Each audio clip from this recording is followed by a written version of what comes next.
I spent over $3,500 on PC parts, and in this video, we're gonna put it all together and see if we can build a functioning gaming PC. All right, guys, this is my first time building a gaming PC. I built a few NAS's network attached storage in the past, so I have some kind of similar experience, but not specifically with gaming. But we have our case here. We have, our CPU here, and of course, we'll go into everything in depth in a little bit. But our CPU here, power supply, got our liquid cooling, got of course our 4090, which was like $1,700 I think, so it took up like half the price. And then of course we got our 2 terabyte storage. We got some nice RGB lights on this DDR5 RAM. And then a nice motherboard that cost me like $500 because I wanted a 10 gig Ethernet port on it. So let's go ahead and I think we'll just start with the motherboard, open that up, take a look at it, and just start building this thing. All right, so here's the motherboard here. We got a ProArt Z790 Creator Wi-Fi board from Asus, however you say it. Out comes the motherboard, and hey, that thing looks pretty dang nice. Let's go to the back here and just take out the ports we got. So we got a couple of display ports, HDMI, a couple USB-Cs, which is great. And of course, right here is our 10 gig LAN port that I was looking for. Hold on, guys, we got a sticker we can peel off here. Let's see if it peels off. Oh, yeah. Oh, yeah. So of course, next up we have our 4090, and I decided not to opt for the RGB version. There's an RGB version for like $10 more, but I just figured I'd save the $10. I already have plenty of other RGB inside of this case, at least I should. The other components we got, let's see, just our manual, which I won't read. We also have some mounting brackets, which I will probably need because this thing is a hefty boy. And then of course our cables. Man, this thing is, holy crap, that is massive. Honestly, it's probably heavier than the Series S. This is definitely heavier than the Series S, which is just wild to think about. I mean, I guess to be fair, it cost, what, 5 times as much as a Series S console.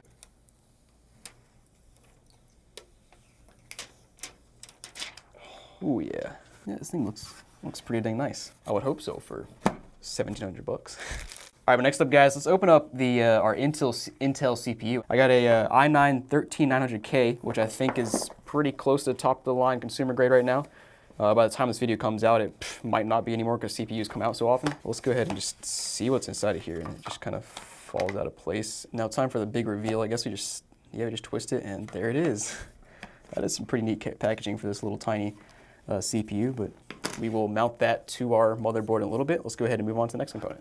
All right, guys, so next up we'll do this cooler here. I got a Arctic Liquid Freezer 2 280. All right, and of course this just had to be RGB. You can't buy a gaming rig without some RGB lights somewhere. Oh, actually, hold on, guys. Let me show you the first liquid cooler I bought. I bought the exact same one from Amazon, and it was like $10 cheaper, but it was open box, and they weren't lying. It sure is open box.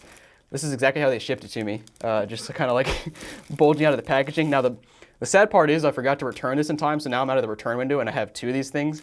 So maybe I'll just save this for a future build. Oh my goodness. This thing is massive. I don't know why, but I just did not expect it to be this large. Yeah, just for a size comparison, it is, where's my head start right here? Yeah, so it's like a good, however many inches that is above my head.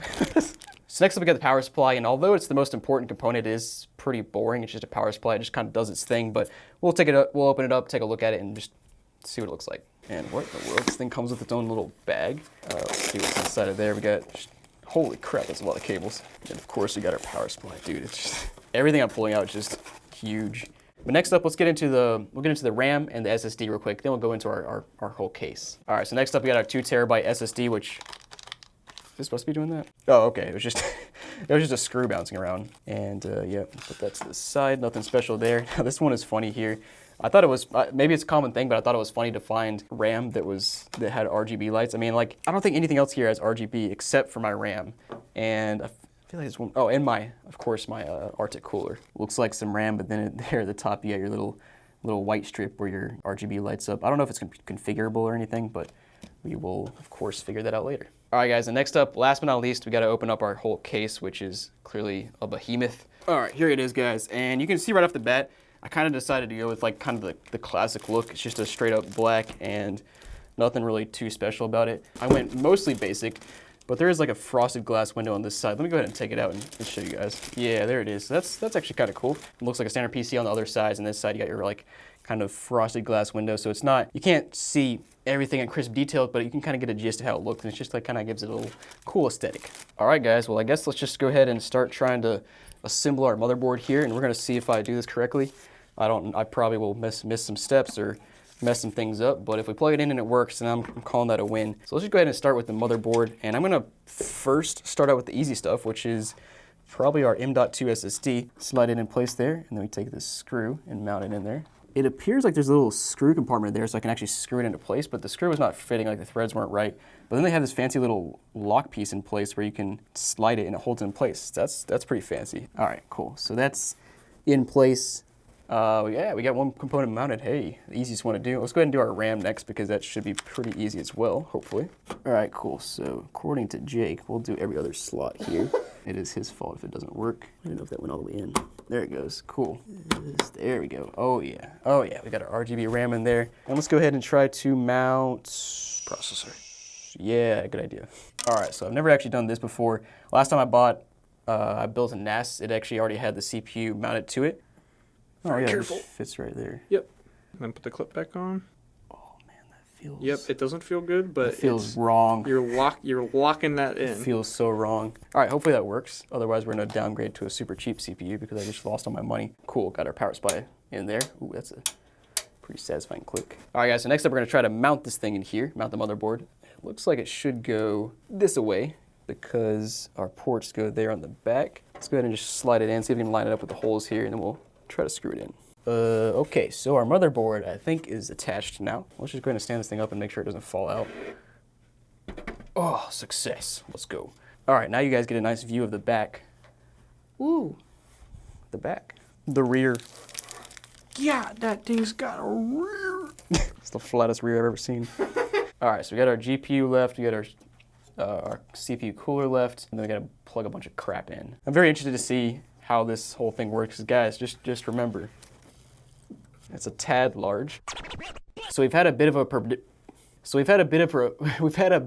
predicament here. Gosh, can't say that. We were making fun of this thing for being so large, but it's actually coming to bite us in the butt now. Basically, the CPU cooler was supposed to mount to the top of the case right here, but what we found is that it doesn't have enough clearance between the RAM sticks right here and whatever the I/O ports over here on the motherboard. There's just not enough clearance to actually screw in the screws. So what we're doing now is there are 3 fans already built into the front of the case. We moved those to the top and the back, and we're gonna try to mount the CPU cooler to the front of the case, which I think will work.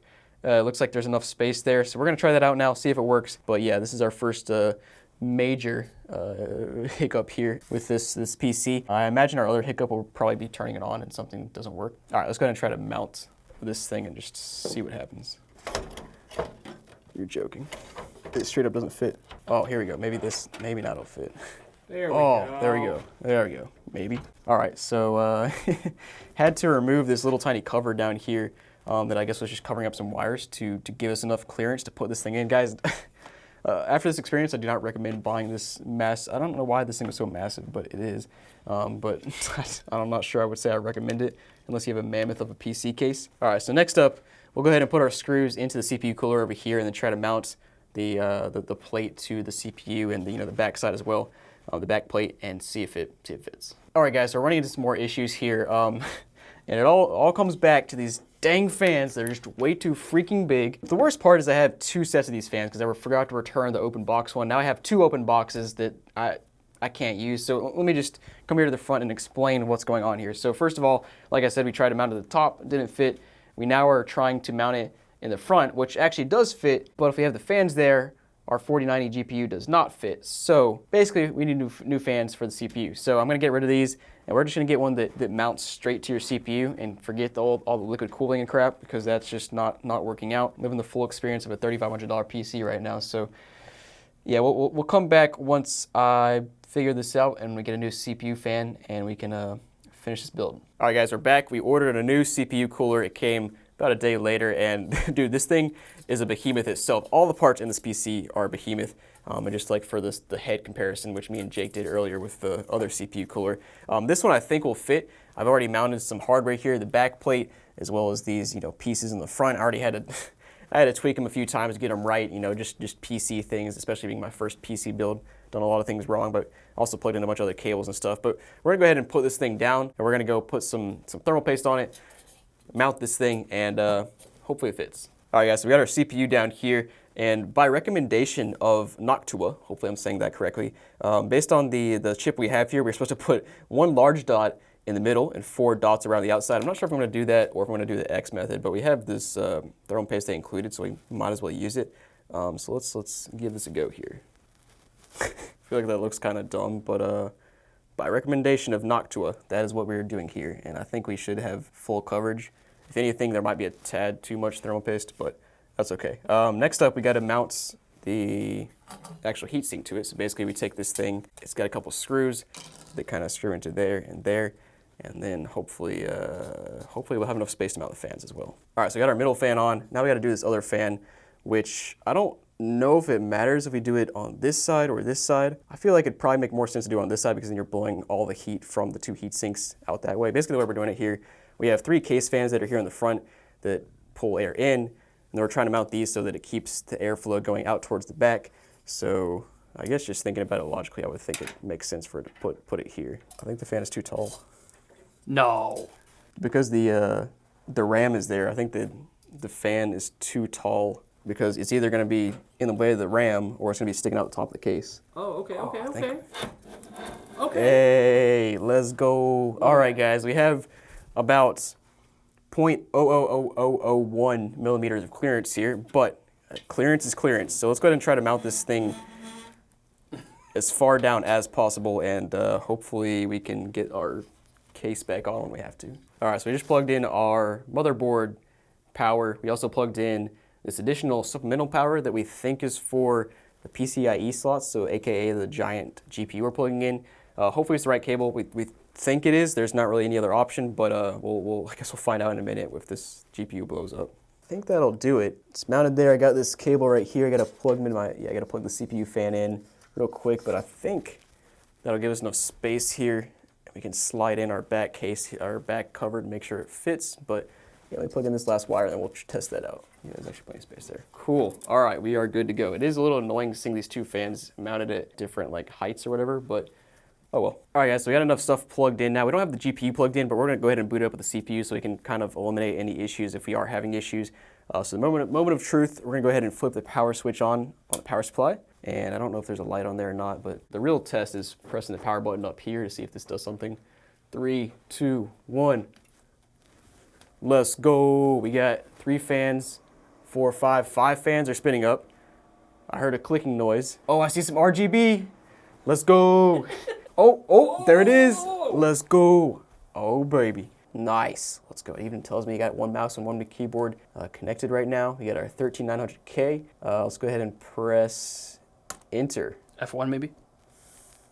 F1, okay. And the mouse even works on our BIOS. Nice. Okay, guys, so we got our ProArt Z790 Creator Wi-Fi board. You can see our 2 RAM sticks. You can see our fans. Searching through the menu for a while, found the M.2 storage here. It is actually detected by the computer. I guess what we need to do now is just create a bootable device with Windows actually on it, because I haven't done that yet. So let's try to do that, and then we'll come back and see if we can actually boot this to a Windows home screen. Or do you want to plug in the GPU first? Or, yeah, that's a good point. Yeah, let's go ahead and plug the GPU in, then we'll do the Windows thing. There's a little bracket that came with it that I already put in here, and I basically just need to take this little L-shaped piece and put it underneath the GPU so that it helps prop it up. Oh, let's go. I have those screws in place. I got our little L bracket in place. Our GPU is plugged in. Still need to plug in the power, which is actually going to be a pain in the butt. All right, well, I guess our GPU is in there, plugged into our power supply. So let's go ahead and turn this thing back on and see if the GPU does something. All right, so we're booted up, plugged into the GPU, so obviously the GPU is working. Let's go ahead and configure Windows and get that booted up now. All right, guys, we finally got Windows installed, everything set up, everything updated, at least we think. But the first thing we're gonna do here is do the satisfying peel of the front glass right here. As you can see, I've done some cable management, at least as much as I can, considering these freaking fat cables here. Well, let's go ahead and just do this peel right here and get a nice view of our RGB. Oh, yeah.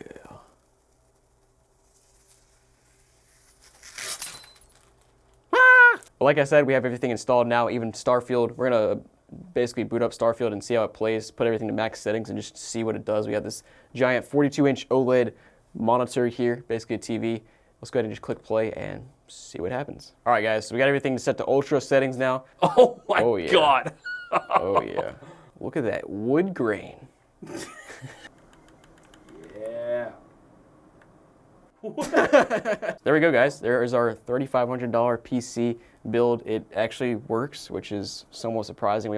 Our biggest hiccup, honestly, was just trying to get that CPU cooler in there, and we made it work, but it still like kind of looks pretty jank. But hey, man, it's working and it looks decent. So guys, thanks for watching. Hope you enjoyed the video. Let me know what else you want me to do with this PC, and we'll do some future videos. And yeah, see you guys next time.